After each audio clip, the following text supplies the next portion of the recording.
Hello welcome दोस्तों, स्वागत करता हूँ फिर से आप सबको आपके अपने इस चैनल में। तो गाइस इस वीडियो के अंदर हम डिटेल्स में डिस्कस करेंगे बिटकॉइन के बारे में। साथ ही हम यहाँ पर डिटेल्स में बात करेंगे कुछ जैसे ऑल्ट कॉइन्स के बारे में, और यहाँ पर डिटेल्स में डिस्कस करेंगे कि एक्जैक्टली बीटीसी एंड बाकी ऑल्ट्स के प्राइस के अंदर क्या नेक्स्ट मूवमेंट हमें देखने को मिलेगा। और इस टाइम पे अगर आप किसी भी ऑल्ट के अंदर एंट्री लेने का सोच रहे हो तो क्या आप इस टाइम पे आप एंट्री ले सकते हो या नहीं, तो उसके ऊपर पूरा डिटेल्स में इस वीडियो के अंदर डिस्कस करने की कोशिश करेंगे और जानेंगे कि नेक्स्ट हमें बीटीसी एंड बाकी ऑल्ट्स के प्राइस के अंदर क्या मूवमेंट देखने को मिलेगा। तो ये सब चीज़ों को पूरा डिटेल्स में अगर आपको जानकारी चाहिए तो फिर इस वीडियो को बिना स्किप किए पूरा एंड तक जरूर से देख लेना। बाकी अगर पहली बार चैनल पर विजिट करो, आई होप सो कि आपने ऑलरेडी चैनल को सब्सक्राइब भी कर दिया होगा। टेलीग्राम चैनल को भी ज्वाइन करना चाहते हो तो लिंक मैंने डिस्क्रिप्शन में ऑलरेडी डाल दिया है, वहाँ से जाकर आप जरूर से ज्वाइन भी कर सकते हो। अब इस टाइम पे देखोगे तो यहाँ पर बीटीसी हमें देखने को मिल रहा है 25,842 के आसपास। एंड बीटीसी अब इस टाइम पे जिस जोन के आसपास चल रहा है, यहाँ से हमें बीटीसी के प्राइस के अंदर थोड़ा ड्रॉप डाउन भी देखने को मिल सकता है, जो कि है कुछ इस तरीके से प्राइस ने करेक्शन लिया। आफ्टर टेकिंग दैट करेक्शन यहाँ से हमें प्राइस के अंदर फर्दर थोड़ा ड्रॉप डाउन देखने को मिल सकता है, जो कि होगा समवेयर अराउंड 25,650 के आसपास। ठीक है, तो 25,650 ये जो जोन है, इसी जोन से हमें प्राइस के अंदर थोड़ा मूवमेंट देखने को मिल सकता है। तो इसके ऊपर पूरा डिटेल्स में डिस्कस करेंगे कि एक्जैक्टली क्या मूवमेंट हम यहाँ से एक्सपेक्ट कर सकते हैं। उससे पहले हम बात कर लेते हैं कुछ ऐसे इंपॉर्टेंट न्यूज़ के बारे में। तो अगर आपने अभी तक हमें ट्विटर में फॉलो नहीं किया है, ट्विटर का लिंक आपको डिस्क्रिप्शन में मिल जाएगा, वहाँ से जाकर आप जरूर से हमें फॉलो भी कर लेना। तो अब इस टाइम पे जैसे कि यहाँ पर जो है G20 चल रहा है, और G20 के अंदर पहले से बातें चल रही थी कि एक्जैक्टली यहाँ पर जो है क्रिप्टो के रेगुलेशन के ऊपर बात की जाएगी। बट अब इस टाइम पे राइट नाउ हमें जो है यहाँ पर सिमिलर काइंड ऑफ कुछ यहाँ पर इन्फॉर्मेशन मिली है, जिसके ऊपर हम यहाँ पर डिटेल्स में डिस्कस करने की कोशिश करेंगे। और जो कि मैंने ऑलरेडी आप लोगों से पहले भी बताया था कि अगर आपने अभी तक हमें ट्विटर में ज्वाइन नहीं किया तो ज़रूर से कर लेना, ताकि आप जो है यहाँ पर चीज़ें ईजिली समझ पाओगे। ठीक है, तो अब इस टाइम पे देखोगे तो right now India is stepping on to the global stage by working with G20 members to establish world wide crypto framework. तो अब इस टाइम पे जितने भी ग्लोबली यहाँ पर कंट्रीज है, सबके साथ यहाँ पर मिलकर आने वाले टाइम में हो सकता है कि हमें एक ग्लोबल फ्रेमवर्क क्रिप्टो के अंदर देखने को मिले।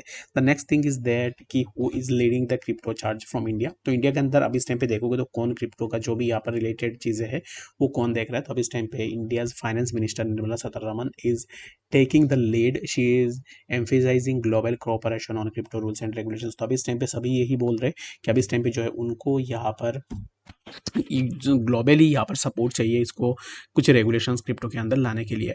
Y is India's involvement in global crypto regulation a big deal. तो यहाँ पर इंडिया का होना क्यों बहुत बड़ा डील है, तो इसका अगर आप देखोगे तो India's the current G20 president giving it significant influence. This shows the dedication of tackling crypto challenges. तो अब इस टाइम पे यहाँ पर जो है इंडिया के अंदर भी बहुत बड़ी अमाउंट ऑफ यूजर्स जो है क्रिप्टो को यूज भी करते हैं। और यहाँ पर अब इस टाइम पे अगर आप देखोगे तो already as compare to other countries population भी ज़्यादा है, और भी ऐसे बहुत सारे फैक्टर्स ऐड होते हैं जिसके कारण यहाँ पर जो है G20 के अंदर इंडिया का भी यहाँ पर अभी इस टाइम पे अगर इंडिया बोल रही है कि आपको यहाँ पर कोई भी फ्रेमवर्क लेकर आनी है, तो बाकी यहाँ पर कंट्रीज हो सकता है कि वो अपना प्रपोजल जो है यहाँ पर दे सकते हैं कि एग्जैक्टली कैसे करके फ्रेमवर्क को यहाँ पर इम्प्लीमेंट किया जाए। अगर कुछ भी यहाँ पर फ्रेमवर्क इम्प्लीमेंट होती है तो ये तो बात हुई कि G20 के अंदर ये बात चल रही है कि आने वाले टाइम में यहाँ पर जो है क्रिप्टो के अंदर ग्लोबली एक रेगुलेशन लेकर आएंगे।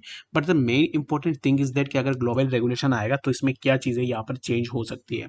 तो उसमें अगर आप देखो तो यहाँ पर ग्लोबल कुछ रेगुलेशंस आएंगे तो दैट मीन्स क्या हो सकता है कि स्कैम्स थोड़ा कम होंगे, जैसे कि पंप डंप वाला जो सीन है वो हो सकता है कि थोड़ा कम हो जाए। And the second thing is that कि वो चीज़ कम होगा कि एक्जैक्टली अभी इस टाइम पे किसी भी कॉइन के ऊपर हम जाके यहाँ पर ट्रेड कर रहे हैं तो उस टाइम पे हो सकता है कि हम सिमिलर काइंड ऑफ चीज़ें ना कर पाए। ठीक है, तो कुछ इस तरीके के जो है रेस्ट्रिक्शंस हमें देखने को मिल सकते हैं।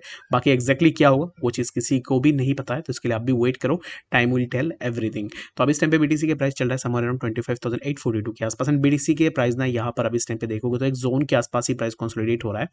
यहाँ पर अगर मैं इसको यहाँ पर रेक्टेंगुलर बॉक्स से मार्क करूँ तो फिर अब इस टाइम पे एक नैरो रेंज के अंदर प्राइस का कंसोलिडेशन हमें देखने को मिल रहा है, जो कि प्राइस ऊपर जा रहा है तो फिर प्राइस इसी जोन से रिजेक्शन ले रहा है, लेकिन प्राइस नीचे आ रहा है और अब इस टाइम पे फिर से प्राइस ऊपर निकलने की कोशिश कर रहा है, but again we got rejection from that particular zone as well.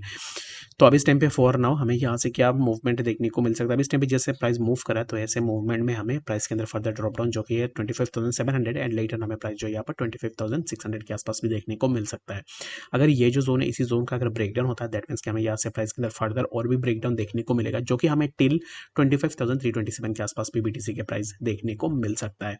तो अब इस टाइम पे यहाँ पर बीटीसी का जो सिनेरियो हमें देखने को मिल रहा है तो इससे हम यहाँ से यही आइडिया लगा सकते हैं कि अब इस टाइम पे हो सकता है कि प्राइस अब इस टाइम पे बीटीसी जहाँ पे चल रहा है यहाँ से प्राइस के अंदर हो सकता है कि हमें थोड़ा और भी ड्रॉप डाउन देखने को मिले। बट बीटीसी के लिए ना यहाँ पर मैक्सिमम जो लिमिट होगा अब इस टाइम पे बीटीसी अगर नीचे आती है वो होगा 25,600। बियॉन्ड दिस लेवल में अब इस टाइम पे कुछ भी एक्सपेक्ट नहीं कर रहा हूँ अगर इसी लेवल से नीचे ब्रेकडाउन होता है दैट मीन्स कि कुछ नेगेटिव न्यूज़ आया होगा तो जिसके कारण इसी जोन का ब्रेकडाउन हो सकता है। Otherwise price will try to sustain support over 25,600। बाकी आपका कोई भी डाउट है बीटीसी को लेकर कमेंट सेक्शन में जरूर से बता देना, या फिर ट्विटर में जाके जो आप हमें डीएम के अंदर भी बता सकते हो कि एक्जैक्टली आपको किस कॉइन के ऊपर पूरा डिटेल्स में जानकारी चाहिए। ठीक है, तो चलिए फिर हम बात करें अब इस टाइम पे नेक्स्ट जो हमारा ऑल्ट कॉइन उसके बारे में। तो यहाँ पर जितने भी ऑल्ट आ रहे हैं ऑल्ट के प्राइस के अंदर सिमिलर काइंड ऑफ हमें ड्रॉप डाउन देखने को मिले हैं। तो सबसे पहले हम यहाँ पर बात करते हैं कि बीटीसी डोमिनेंस के बारे में कि एक्जैक्टली डोमिनेंस में क्या हो रहा है। तो डोमिनेंस को भी अगर आप देखो तो डोमिनेंस यहाँ पर एक अच्छा सा अपवर्ड मूवमेंट में गया था, जो कि डोमिनेंस के लिए ये जो जोन है इसी जोन को मैंने पहले भी मार्क किया था। तो इसी पर्टिकुलर जोन के अकॉर्डिंग हमने पहले भी देखा था कि एक्जैक्टली प्राइस के लिए इसी जोन पे एक रेजिस्टेंस है, but dominance wasn't able to sustain support over that zone. यहाँ पर अगर आप देखोगे तो इसी पर्टिकुलर जोन पे डोमिनेंस ने सपोर्ट सस्टेन करने की कोशिश की, but dominance wasn't able to sustain support over that zone, और यहाँ से हमें अभी इस टाइम पे प्राइस के अंदर ड्रॉप डाउन देखने को मिल रहा है। तो अब इस टाइम पे नेक्स्ट क्या एक्सपेक्टेशन हम यहाँ से ले सकते हो, तो next expectation would be that कि प्राइस अगर और भी नीचे आता है तो फिर हमें डोमिनेंस इसी पर्टिकुलर जोन पे देखने को मिल सकता है, जो कि होगा 1831। और 1831 ये जो पर्टिकुलर जोन है, इसी जोन पे हमें जो है यहाँ पर डोमिनेंस के लिए प्रीवियसली ऑलरेडी सपोर्ट भी देखने को मिला है। तो अभी यहाँ पर डोमिनेंस नीचे और भी आ सकता है। तो डोमिनेंस अगर नीचे आएगा which is good for the alt coin price movement, तो इसके लिए यहाँ पर हो सकता है कि हमें ऑल्ट्स के प्राइस के अंदर थोड़ा बहुत माइनर मूवमेंट्स देखने को मिले। ठीक है, कुछ भी यहाँ पर अब इस टाइम पे एश्योर्ड नहीं है, क्योंकि बीटीसी अगर नीचे आएगा तो फिर डोमिनेंस भी नीचे आएगा, तो ऑल्ट्स के प्राइस के अंदर और तेजी से हमें ड्रॉप डाउन देखने को मिलेगा। तो इसके लिए best and the better way is that कि अब इस टाइम पे आप थोड़ा वेट एंड वॉच करो, मार्केट को देखो। ठीक है, तो बाकी यहाँ पर डोमिनेंस अगर इसी जोन पे आता है तो फिर यहाँ पर समझ लेना कि इसी जोन से हमें प्राइस के अंदर एक अच्छा सा अपवर्ड मूवमेंट हमें देखने को मिलेगा। तो चलिए फिर हम बात करते हैं अब इस टाइम पे नेक्स्ट जो हमारा ऑल्ट कॉइन उसके बारे में। तो यहाँ पर नेक्स्ट बात करते हैं बेल के बारे में। तो बेल की भी अगर प्राइस को देखो तो बेल के प्राइस के अंदर भी हमें जो है अब इस टाइम पे एक ड्रॉप डाउन देखने को मिला है, जो कि बेल अब इस टाइम पे पहले तो यहाँ पर अगर आप देखोगे तो चैनल अंडर चैनल, यानी कि एक बड़ा चैनल है जिसके अंदर ये जो लोअर ट्रेंड लाइन है यहाँ से हमें एक सपोर्ट देखने को मिल रहा है, जो कि मैं इसको मार्क कर लेता हूँ। सबसे पहले तो हमें यहाँ पर एक बार सपोर्ट देखने को मिला, सपोर्ट ओवर दैट जोन। यहाँ से प्राइस ऊपर गया तो प्राइस ने फिर से इसी पर्टिकुलर ट्रेंड लाइन से रिजेक्शन लिया, फिर taking rejection from that zone. यहाँ से अगेन प्राइस के अंदर हमें ड्रॉप डाउन देखने को मिला। अगर आप देखोगे तो प्राइस जो है यहाँ पर एक चैनल के बीच में ही कंसोलिडेट हो रहा है, जहाँ पर प्राइस जब भी ऊपर जा रहा है तब इसी पर्टिकुलर ट्रेंड लाइन से रिजेक्शन ले रहा है, एंड जब भी नीचे आ रहा है तो फिर हमें जो है यहाँ से एक सपोर्ट देखने को मिल रहा है। तो अब इस टाइम पे चैनल अंडर चैनल यहाँ पर जो है हमें यहाँ पर रेजिस्टेंस और सपोर्ट से देखने को मिले हैं, और ये जो ट्रेंड लाइन है इसी पर्टिकुलर ट्रेंड लाइन के आसपास अपना सपोर्ट सस्टेन करने की कोशिश कर रहा है। तो अब इस टाइम पे यहाँ पर अगर इसी जोन का ब्रेकडाउन होता है दैट मीन्स कि हमें यहाँ से प्राइस के अंदर कुछ इस तरीके से ड्रॉप डाउन देखने को मिल सकता है। ठीक है, तो अब इस टाइम पे अगर बेल में एंट्री लेने का सोच रहे हो तो बेल में एंट्री लेने के लिए बेस्ट एंड बेटर वो इज दैट कि अब इस टाइम पे आप ये देखोगे एक्जैक्टली ये जो जोन है जब तक price above this zone consolidate करेगा 6.152, दैट मीन्स कि हम यहाँ पर बेल में लॉन्ग के लिए देखेंगे। If bell break down of this zone then we can see the drop down in price, जो कि हमें प्राइस के अंदर फर्दर और भी ड्रॉप डाउन देखने को मिलेगा। आई होप कि आपको यहाँ पर डिटेल्स में बातें समझ में आ गई होगी। बाकी कोई बड़ा कन्फ्यूजन होगा कमेंट सेक्शन के अंदर भी आप मुझे जरूर से बता देना। मिलते हैं नेक्स्ट सेशन अपडेट्स के साथ, तब तक के लिए गुड बाय।